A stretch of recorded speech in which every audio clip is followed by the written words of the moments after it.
Assalamu alaikum. Wa alaikum assalam wa rahmatullahi wa barakatuh. I am Muhammad Athar Kamal.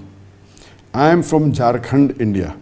What is your view on the ban of Tablighi Jamaat in Saudi Arabia? I did read the article which came in the newspapers a few months ago that the government of Saudi Arabia has banned Tablighi Jamaat, and the person has asked the question, what are my views? Regarding the ban of Saudi Arabia on Tablighi Jamaat, I feel it is a big mistake. Maybe someone has wrongly advised the Saudi government, because of which they may have put this ban. According to me, alhamdulillah, Tablighi Jamaat is a very good organization. It's one of the largest Muslim organization in the world. And we analyze that, mashallah, they do good work. They go door to door and they invite the Muslims for good deeds, like offering salah, fasting, etc.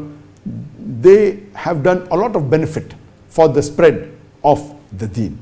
There may be certain difference of opinion, different of fiqh issues, and these are minor differences which should not be a cause for someone to have animosity. These minor differences are there. Otherwise, as a whole, the Tablighi Jamaat belongs to the Ahl Sunnah wal Jamaat, and I totally disagree with this ban of Saudi Arabia on this Tablighi Jamaat. Maybe, I believe somebody has misinformed them or may have given some wrong information about Tablighi Jamaat. I remember in my college days, I have been with Tablighi Jamaat a few times. I even remember twice or thrice on 3 occasions.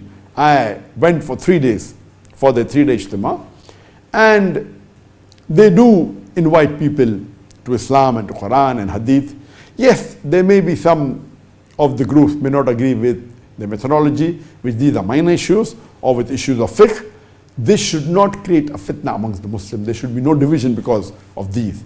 So as far as my opinion is concerned, Tablighi Jamaat, mashallah, is doing good, and there is no reason that they should be banned by Saudi Arabia.